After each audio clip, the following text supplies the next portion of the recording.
নমস্কার দর্শক বন্ধুরা, রেপ স্পোর্টসের পর্দা আপনাদের সকলকে আরেকবার স্বাগত। আমি রাহুল।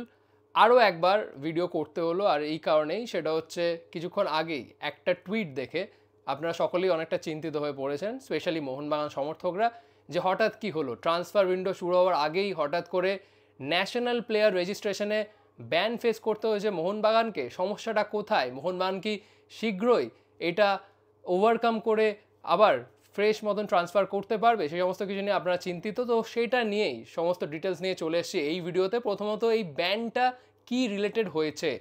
এই ব্যানটা অ্যাকচুয়ালি হয়েছে মোহনবাগান জেসন কামিন্সকে, আপনারা সবাই জানেন, Central Coast Mariners Australian club থেকে তাকে সই করায় 2023 সালে। আর সেই সময় জেসন কামিন্সকে কিন্তু ট্রান্সফার ফি দিয়ে সই করায়। তার ট্রান্সফার ফিটা কিন্তু পুরোপুরি দিয়ে দিয়েছিলেন মোহনবাগান ক্লাব। কিন্তু তারপর আরেকটা যেটা থাকে সেটা হচ্ছে ট্রেনিং কম্পেনসেশন ফি। একটা প্লেয়ারকে যখন ট্রান্সফার করানো হয়, তার ট্রান্সফার ক্লজে কিন্তু বিভিন্ন রকম জিনিস থাকে, আর সেরকমই একটা হচ্ছে ট্রেনিং কম্পেনসেশন ফি। মোহনবাগান সামহাও সেই ট্রেনিং কম্পেনসেশন ফিটা সেই ট্রান্সফারের সময় মিস করে গিয়েছিলেন।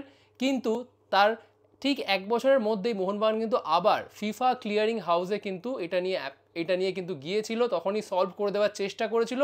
বাট তখন সামহাও ফিফা থেকে সেই রেসপন্সটা পায়নি। মোহনবাগান কিন্তু দুবার চেষ্টা করেছিল, সেটা হয়নি।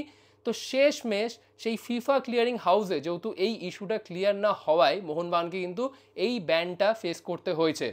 এবার ক্লাব সূত্রে খবর, তারা কিন্তু খুব শীঘ্রই এই ব্যানটা ওভারকাম করে ফেলবে, এমনটাই খবর। তারা ইতিমধ্যেই কিন্তু কাজকর্ম শুরু করে দিয়েছে যাতে ব্যানটা তুলে নেওয়া যায়। তারা কিন্তু ফিফাতে তারা কিন্তু যে কমপ্লায়েন্সেস রয়েছে সেখানে কিন্তু ফর্ম পাঠিয়ে দিয়েছেন তারা খুব শীঘ্র। এটা কিন্তু সামান্য একটা ম্যাটার, খোঁজ নিয়ে যেটা জানা যাচ্ছে হার্ডলি 10 থেকে 15 লাখ টাকার মতন একটা অঙ্ক, সেটা কিন্তু মোহনবাগান ক্লাব খুব তাড়াতাড়ি মিটিয়ে ফেলবে, এমনটাই কিন্তু জানাচ্ছে সংবাদ মাধ্যমে। আমরা কিন্তু মোহনবাগান রিলেটেড যে ক্লোজ সোর্স, সেখান থেকে কিন্তু এইটাই জানতে পারলাম যে জেসন কামিন্স রিলেটেড কিন্তু এই ইস্যুটা হয়েছিল। জেসন কামিন্সকে ট্রান্সফার করানোর সময় ট্রান্সফার ফিটা দিয়ে দিল, ট্রেনিং কম্পেনসেশন ফিটা সামহাও বাকি ছিল।